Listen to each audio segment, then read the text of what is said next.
अध्यात्म सरोवर ग्रंथ का हम स्वाध्याय कर रहे हैं।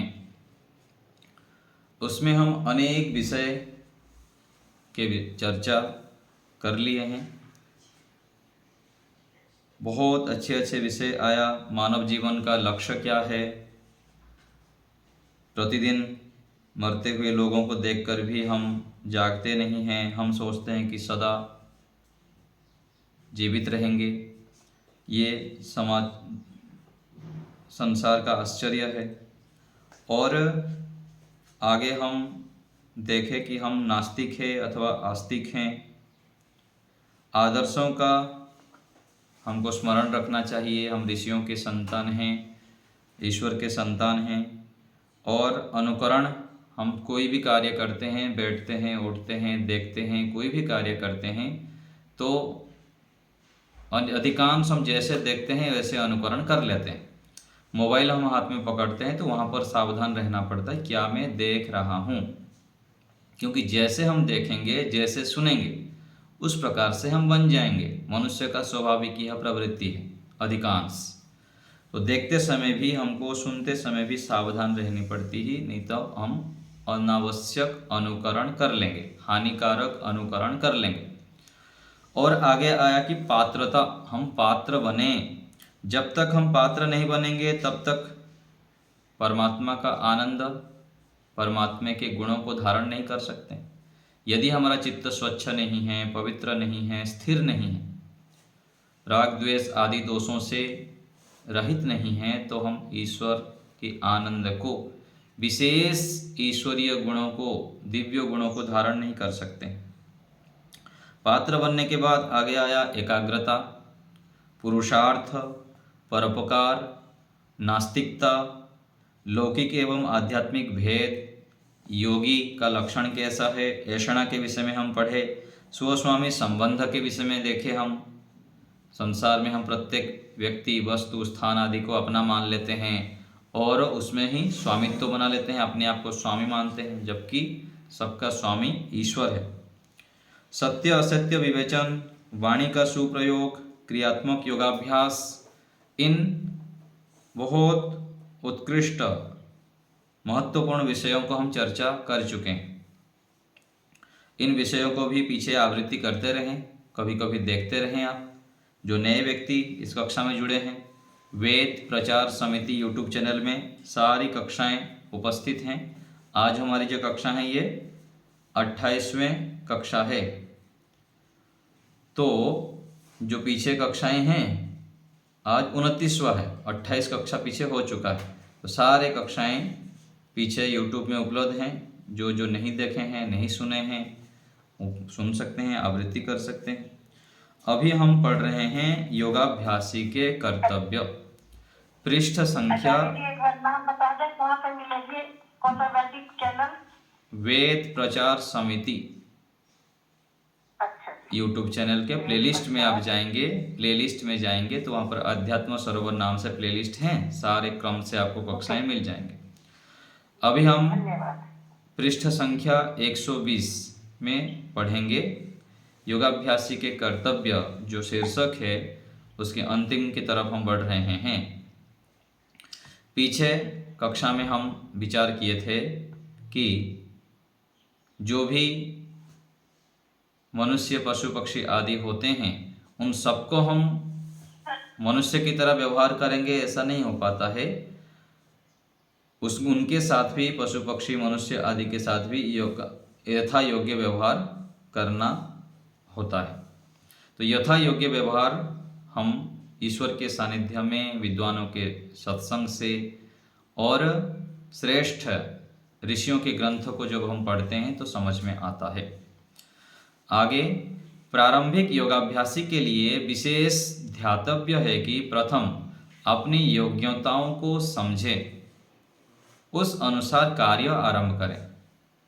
आगे आगे योग्यता बढ़ाते जाएं तथा कार्य को बढ़ाते जाएं।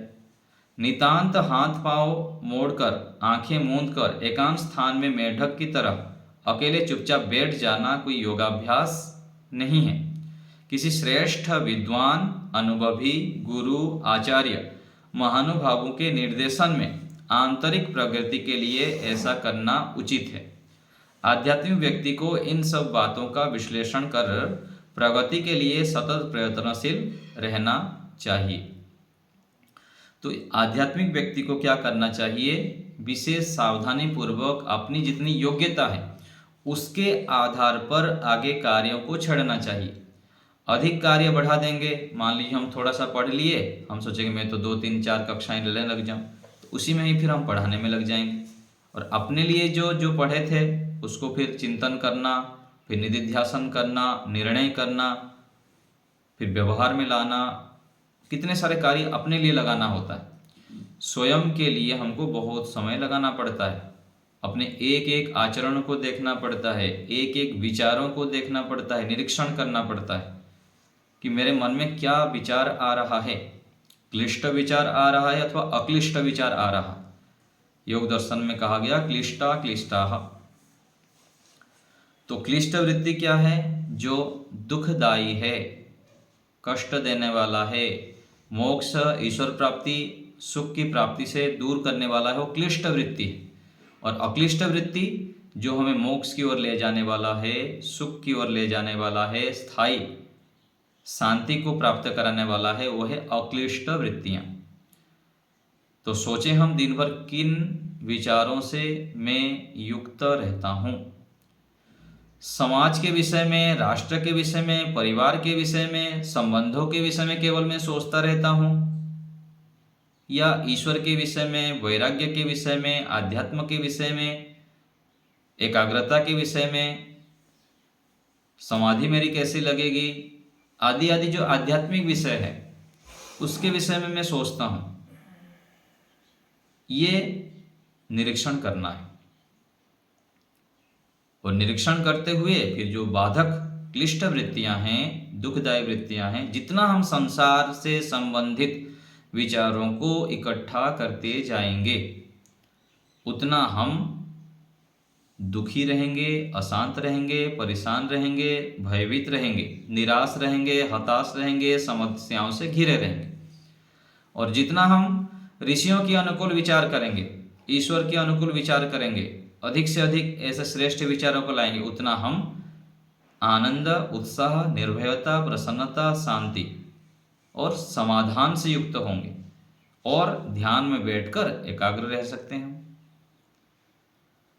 तो इन दोनों को विचार करते हुए आगे योग्यता अनुसार कार्य को फैलाना है, नहीं तो अपना शांत रहते हुए धीरे धीरे ईश्वर से प्रार्थना करते हुए एकांत में रहना चाहिए। लक्ष्य की प्राप्ति के लिए व्यक्ति को अनेक प्रकार के साधन संग्रह करने पड़ते हैं, अनेक नियमों व सिद्धांतों का पालन करना पड़ता है। लक्ष्य प्राप्ति के लिए योजनाबद्ध होकर चलना पड़ता है। गौण, मुख्य, हेय, उपादेय। हेय अर्थात छोड़ने योग्य, उपादेय अर्थात ग्रहण करने योग्य। इनकी श्रेणी का निश्चय करना पड़ता है, क्या मुझको ग्रहण करना है, क्या छोड़ना है। बुद्धिमान तो वही होता है, कुछ भी चाहे हम ला के डाल देते हैं क्या? कुछ भी हम डालते नहीं हैं, कुछ भी खरीदते हैं तो विचार करके खरीदते हैं। लेकिन हमारे जीवन के विषय में हम ऐसे नहीं सोचते हैं। हमारे मन के विषय में हम जो सोचते हैं अथवा जो खाते हैं उसके विषय में सोचते नहीं। कोई भी मिला, कुछ भी मिला, खा लेते हैं। और ऐसे ही विचारों के विषय में भी कुछ भी विचार मन में डाल दिए। ये क्या है? अबुद्धिमत्ता है। तो बुद्धिमान कौन है? गौण मुख्य का विचार करता है ये उपादेय का विचार करता है, निश्चय करता है, फिर आगे बढ़ता है। विषय को सामने रखकर उस प्रयोजन के लिए जो जो आवश्यक है, अपेक्षित है, सहयोगी, लाभदायक हों, उनकी पृथक पृथक सूची तथा अनावश्यक, बाधक, हानिकारक कार्य हो उनकी पृथक सूची बनानी पड़ती है। क्या हम सूची बनाते हैं अच्छे अच्छे कार्यों की, अच्छे अच्छे योजनाओं की? और जो बाधक हैं उनकी भी सूची बनानी पड़ेगी, मेहनत तो करनी पड़ेगी। कुछ लिखित, कुछ मानसिक रूप में, जैसे कार्य सिद्धि संभव हो उस रूप में सूची तैयार करनी चाहिए। कर्तव्य सूची में गौण मुख्यों का क्रम होना चाहिए। क्या गौण है, क्या मुख्य? तथा इससे विपरीत जो नितांत बाधक हो, छूने योग्य भी ना हो, उसका भी उल्लेख रहना चाहिए। जैसे कहीं यात्रा में जाना हो तो कुछ कार्य मुख्य, कुछ गौण होते हैं और कुछ अवान्तर शेष निरर्थक होते हैं। असंख्य की गणना अपेक्षित नहीं, परंतु सामान्य ज्ञान तो होना चाहिए। वहाँ बहुत अधिक देखना सुनना करना होता है। हजारों अवान्तर कार्य होते हैं जब हम यात्रा में निकलते हैं।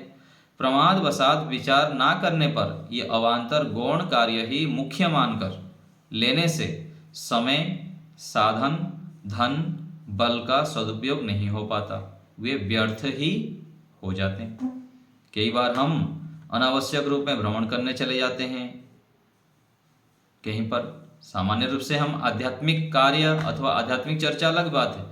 लोग जाते हैं ना, होटलों में जाते हैं, पार्कों में जाते हैं और मौज मस्ती करने के लिए जाते हैं, और आते हैं तो फिर वही दुख, चिंताएं और नींद भी खराब होती है, दिनचर्या भी बिगड़ जाती है, फिर बहुत समस्याएं हो जाती हैं।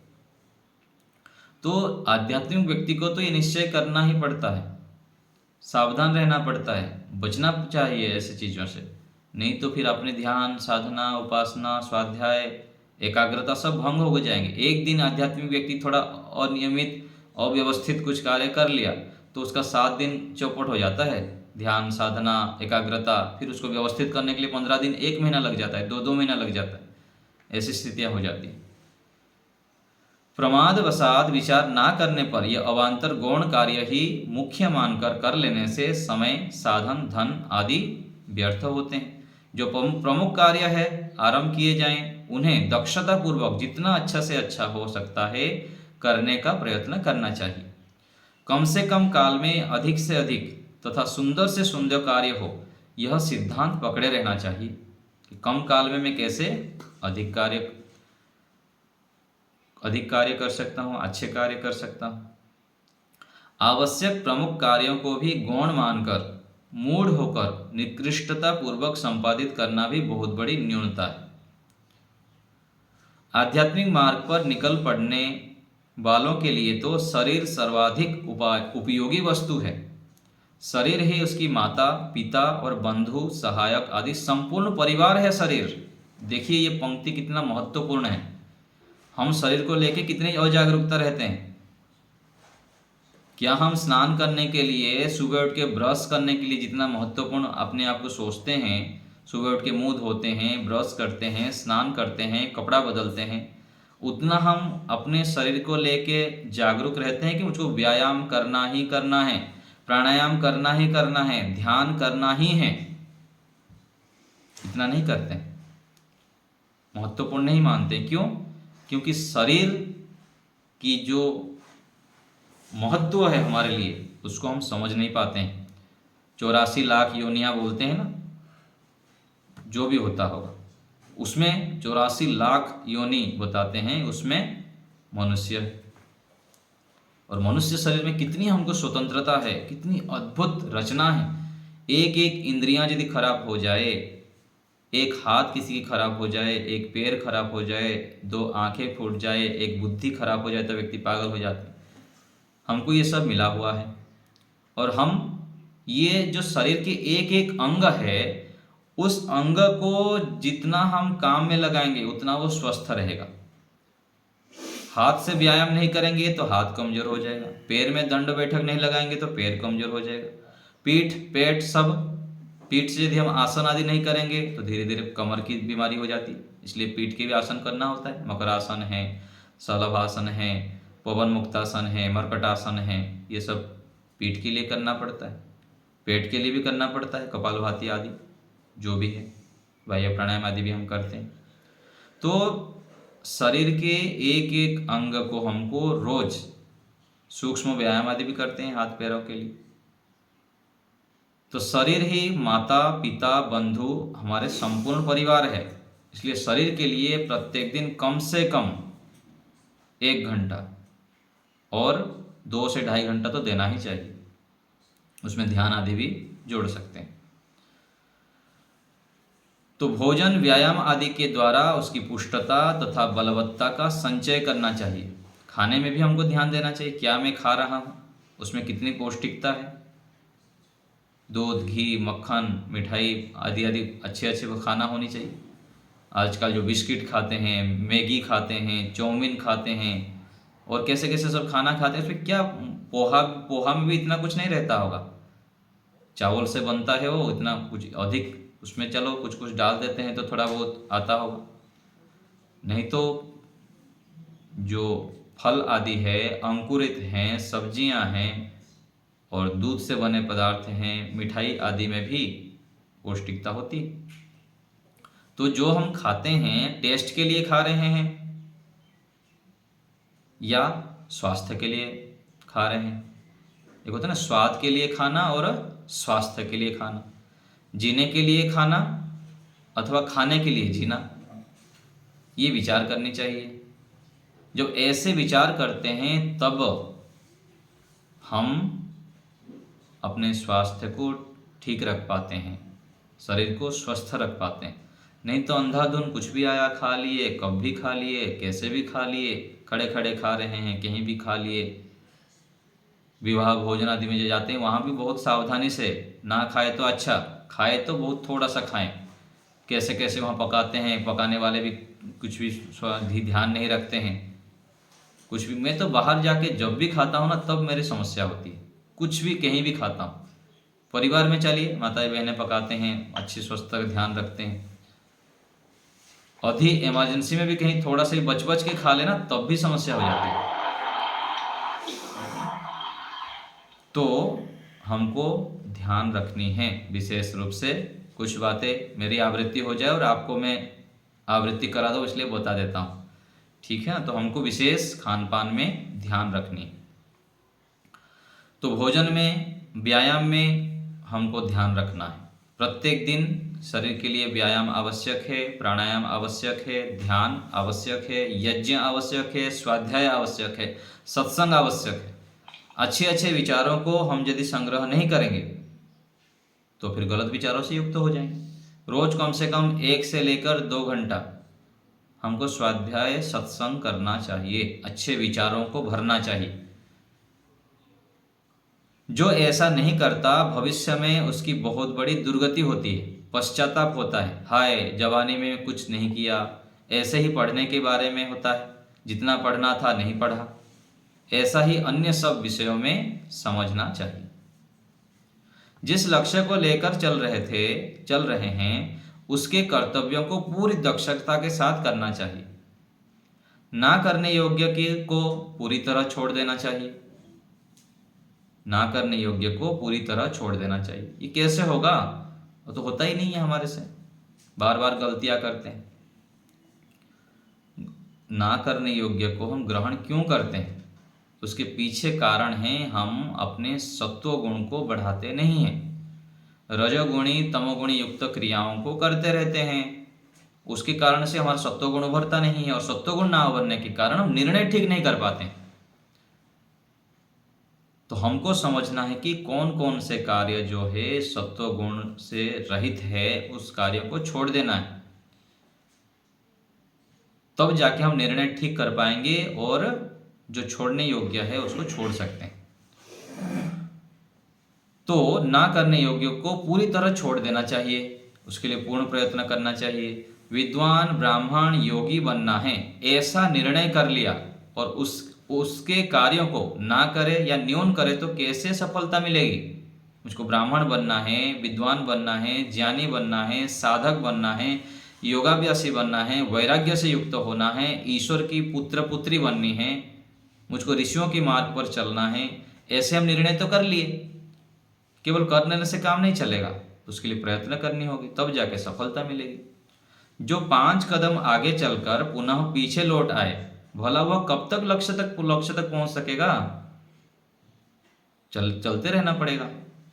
समय, स्थान, विधि, नियम, उत्सर्ग, अपवाद आदि सब ठीक प्रयोजनों को सामने रखकर जो काम करता है उसको लगता है हाँ आज कुछ किया, उसको संतुष्टि होती है, नींद अच्छी आती है, सभी कार्यों में शनै शनै दक्षता भी बढ़ती जाती है, विद्यमान समस्याओं का समाधान भी सूझता है यदि वो सावधानी पूर्वक चलता है।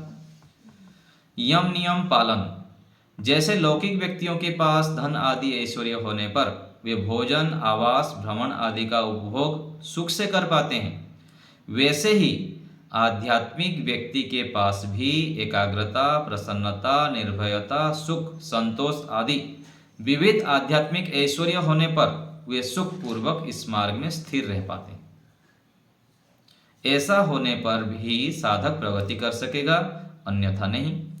चित्त के सत्व अवस्था को बनाए रखने का एक उपाय है संकल्प पूर्वक सूक्ष्मता से यम नियमों का पालन करना। संकल्प पूर्वक सूक्ष्मता से यम नियमों का पालन करना तथा यम नियम के विरुद्ध सभी बातों को इच्छा, बल, ज्ञान, भय, लज्जा, शंका, दंड आदि पूर्वक तत्काल छोड़ देना। इन त्याज्य विषयों को चिंतन, वाणी, व्यवहार में नहीं लाना। पहले क्या लिखा गया? चिंतन।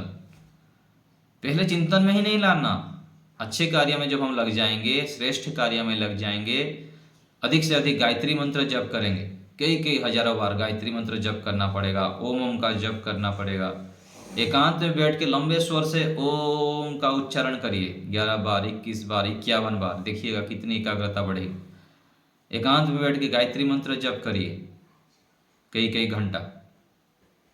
एकांत में बैठ के जो अच्छे अच्छे पुस्तकें हैं, अच्छे अच्छे विद्वानों का सत्संग है, उसको सुनिए, तो हमारा चिंतन बहुत श्रेष्ठ हो जाएगा, गलत विचार पूरा नष्ट हो जाएंगे। यदि कोई कार्य कर रहा हो तो वहां विचारना चाहिए स्वार्थवशात कर रहा हूं या परोपकार की भावना से कर रहा हूं। यदि वहां स्वार्थ विद्यमान हो तो उसे नष्ट कर परोपकार की भावना को उठाना चाहिए। मैं अन्याय, पक्षपात, असत्य भाषण आदि कर्म कभी नहीं करूंगा। इस प्रकार संकल्प करते रहने से सत्वावस्था, एकाग्रता आती है। इसी प्रकार बिना चोरी के पुरुषार्थ पूर्वक वस्तु के स्वामी की आज्ञा अनुकूल ही पदार्थों को ग्रहण करूंगा आदि संकल्प करते रहना चाहिए बार बार। इसी प्रकार व्यभिचार आदि भावनाओं के उठा लेने पर प्रयास पूर्वक संयम करना चाहिए। ईश्वर से सहायता की याचना करनी चाहिए। संकल्प करें अति संयम से रहूंगा, ब्रह्मचर्य का पालन करूंगा, दर्शन, स्पर्शन आदि अष्टविध मैथुनों से सतत बचने का प्रयत्न करना चाहिए। इसी तरह परिग्रह के विषय में विचारना चाहिए कि इस वस्तु के बिना भी कार्य चलाने में समर्थ हूं, तो क्यों इसका संग्रह करूं। ऐसे ही सोच के विषय में भी शरीर, वस्त्र, पात्र, स्थान आदि से पवित्र रहें। तपस्या करते हुए विचार करें इसके बिना कुछ भी सिद्ध नहीं होगा, यदि तपस्या नहीं करूंगा तो। ईश्वर परिधान रखने वाला ही एकाग्रता, सत्वगुणी, निर्भय, प्रसन्न रहता है, अतः इसका भी पालन करूंगा ईश्वर परिधान का। जब जब वितर्क उठता है तब तब मन में युद्ध की स्थिति उत्पन्न हो जाती है। आध्यात्मिक व्यक्ति की तो बहुत युद्ध होती है, बहुत। बाहर एक महाभारत युद्ध हुआ था, अंदर महाभारत युद्ध आध्यात्मिक व्यक्ति के चलता रहता है। लौकिक व्यक्ति अलग प्रकार से युद्ध करते हैं और आध्यात्मिक व्यक्ति अलग प्रकार से। विपरीत हानिकर संस्कारों के वशीभूत होकर अनिष्ट करने लगता है। पुनः रजोगुण उभरता है, उससे चंचल और दुखी होता है। ऐसी स्थितियां होती है। इन सब का नियंत्रण घोर तपस्या, पुरुषार्थ, गंभीरता से, मौन, धैर्य तथा सूक्ष्मता से, यम नियमों के पालन से होता है। गलत संस्कारों को हम बस में कर सकते हैं, नहीं तो कहाँ बहा के भाग, पूरा संस्कार जो पीछे का होता है ना, उठा के फेंक देगा पूरा। ऐसे होता है ना, समुद्र की लहरें आता है, आध्यात्मिक व्यक्ति को भी ऐसे लेके फेंक देता है पूरा। फिर वो बहुत पकड़ पकड़ के रस्सी फिर चढ़ता है। तो घोर तपस्या करनी होगी, तब जाके हम अपने संस्कारों को बस में रख सकते हैं। इसमें तात्कालिक हानि की भी संभावना रहती है, जैसे स्वास्थ्य, धन, मान आदि की न्यूनता आ सकती है यदि हम सबसे कट जाएंगे, अथवा अधिक तपस्या कर लेंगे, सावधान नहीं रहे तो उसमें भी सावधान रखनी पड़ती है। अंत में ऐसा आचरण लाभकारी सिद्ध होता है जब हम यम नियम का पालन अच्छे से करते हैं। पहले तो लोग निंदा भी करेंगे, अपमान भी करेंगे, मजाक भी उड़ाएंगे, बहुत कुछ होगा, लेकिन अंत में क्या होगा, ऐसे आचरण लाभकारी सिद्ध होता है तथा आगे का मार्ग भी प्रशस्त हो जाता है। इसलिए जाति, देश, काल तथा सिद्धांत से बाधित ना होते हुए तप, ब्रह्मचर्य, विद्या, श्रद्धा पूर्वक यम नियमों के पालन में समर्थ होने का प्रयत्न करना चाहिए।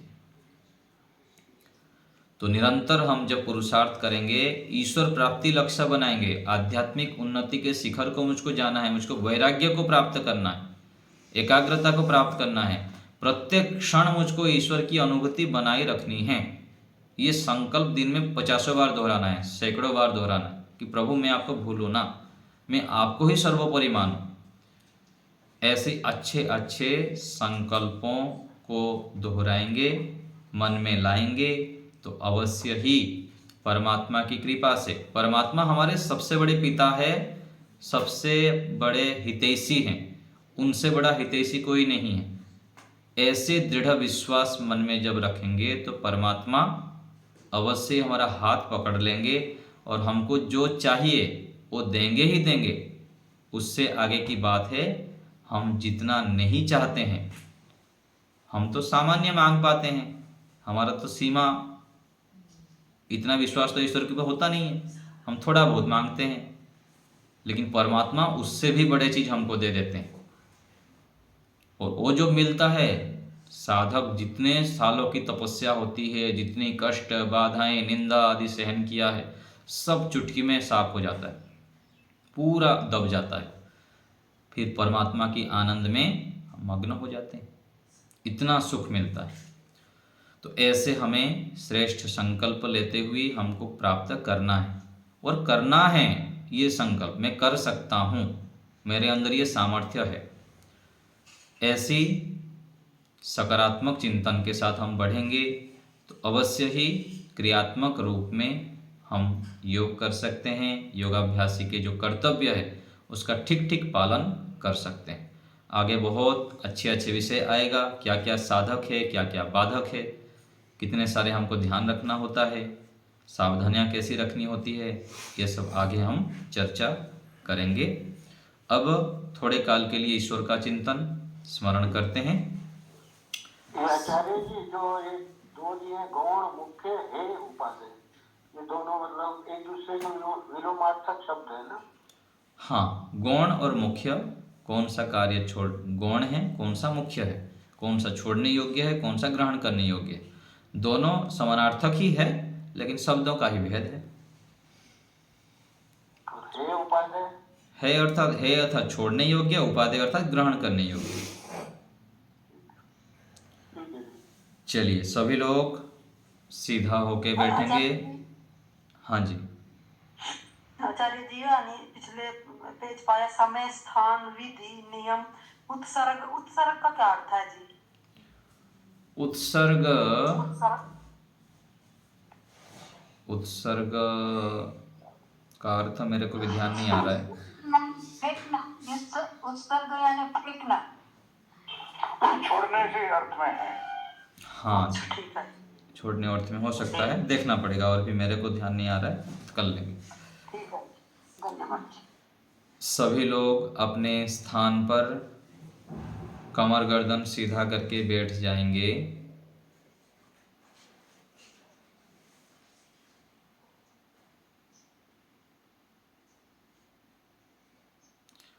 नेत्रों को कोमलता से बंद करते हुए आंखों के सामने घनघोर अंधकार की स्थिति। पीछे जो ब्रह्मचारी बैठे हैं, मौन होके बैठिए, फुसफुस नहीं।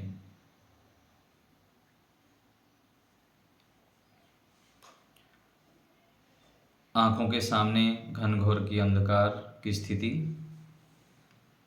आंखों के सामने काला पर्दा टांग देंगे।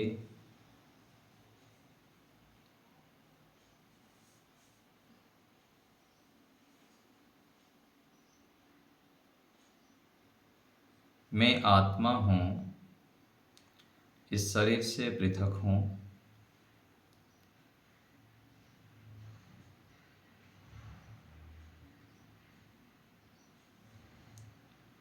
परमपिता परमेश्वर मेरे पास विद्यमान हैं, मेरे अंदर बाहर चारों ओर विद्यमान हैं। अब मैं ईश्वरीय गुणों को धारण करने के लिए बैठा हूँ। परमपिता परमेश्वर एक महान अद्भुत सत्ता है, दिव्य गुणों से युक्त हैं, सृष्टि की रचना करने वाले हैं, इस जगत की रचयिता है, मेरा जीवन प्रदाता। यह जो शरीर मन बुद्धि आदि सब हैं, सबको देने वाले, व्यवस्था करने वाले परमपिता परमेश्वर हमारे परम माता, परम पिता, परम सखा, परम गुरु हैं। परमात्मा हमारे परम हितैषी हैं। हे प्रभु, मैं अल्पज्ञ आत्मा आपके शरण में आया हूँ। प्रभु, मेरे को स्वीकार कीजिए पिता। हे परमात्मा, आप मेरे हैं, मैं आपका हूँ। श्वास भरते हुए लंबे स्वर से एक बार ओम का उच्चारण।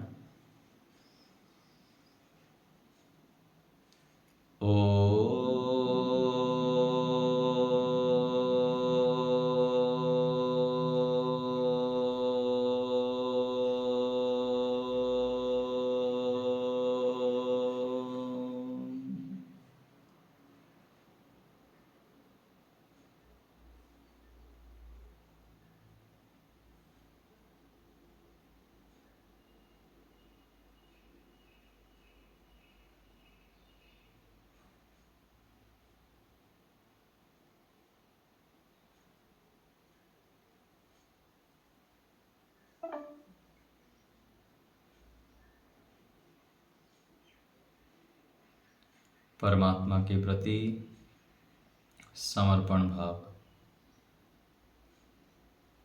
प्रभु,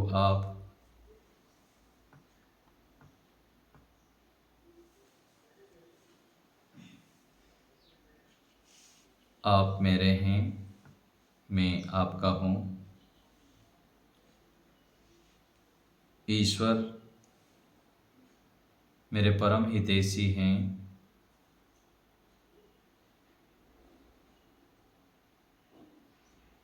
मुझे जान रहे हैं, मेरे एक एक विचारों को ईश्वर सुन रहे हैं।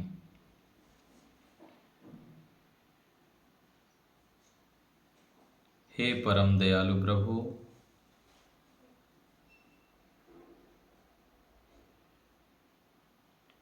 आपके द्वारा जो यह मन बुद्धि आदि साधन मिला हुआ है, यह अद्भुत है।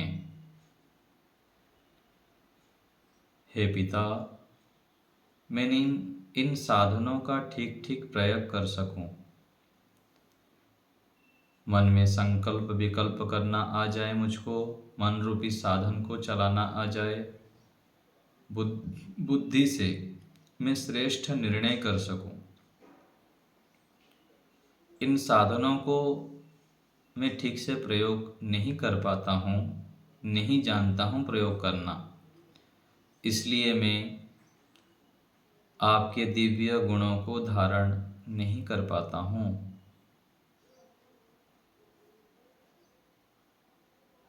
हे भगवान,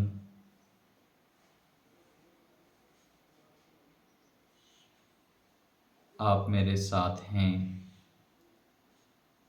मुझे श्रेष्ठ ज्ञान दीजिए प्रभु। मैं इन इंद्रियों को, ज्ञानेंद्रियों, कर्मेंद्रियों आदि का प्रयोग ठीक से कर पाऊँ। अनावश्यक तथा हानिकारक चेष्टाओं को ना करूं। एक एक सेकंड, एक एक क्षण बहुत महत्वपूर्ण है। कब जीवन समाप्त हो जाए, हे पिता, मुझे पता नहीं है। हे परम दयालु, मैं आपके सानिध्य को कभी ना छोड़ूं।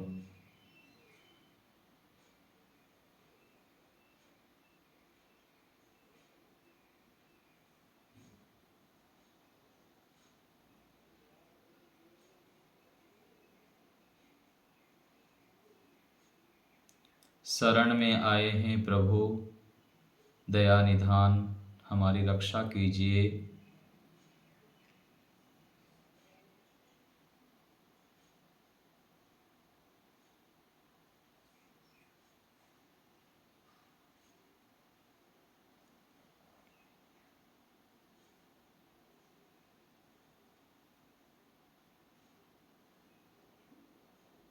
मन में मैं सदा अक्लिष्ट वृत्तियों से युक्त रहूं, अक्लिष्ट वृत्तियों को हिलाऊं, श्रेष्ठ विचारों से युक्त हो जाऊं। देश धर्म राष्ट्र के लिए, समाज के लिए कल्याणकारक सोचूं, सकारात्मक सोच पाऊं। ऐसी सामर्थ्य दीजिए पिता। मैं सबके गुणों को देखने वाला बन जाऊं, सबके गुणों को ही विचार करूं और आपके गुणों से ही युक्त रहूं। अधिक से अधिक आपके दिव्य गुणों को मैं विचारूं। प्रभु, आप कितने महान हैं। मैं आपके गुणों में ही डूबा रहूं, आपके गुणों को ही अपना बना लूं।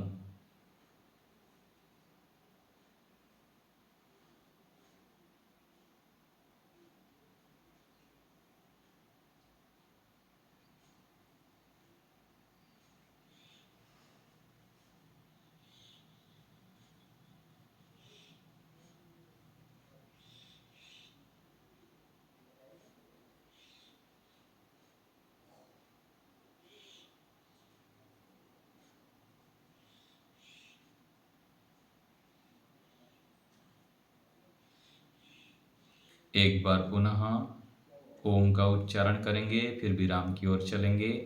श्वास भरिए,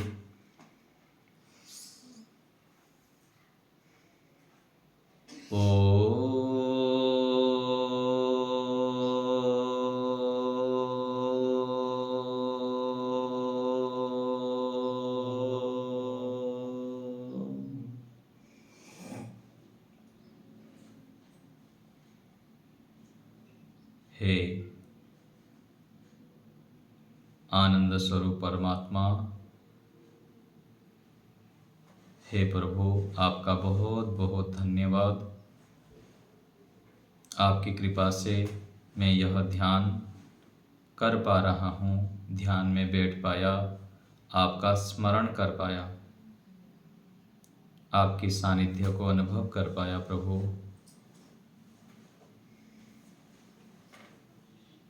आप ऐसे ही श्रेष्ठ अवसर मुझे प्रदान करते रहें। मैं नित्य प्रति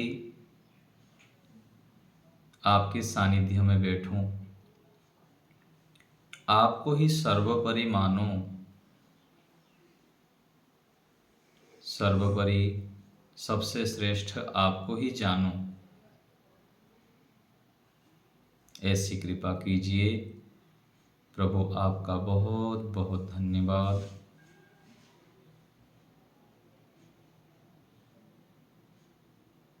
अंतर हृदय से परमात्मा के चरणों में नतमस्तक होते हुए कृतज्ञता ज्ञापन करेंगे प्रभु के प्रति।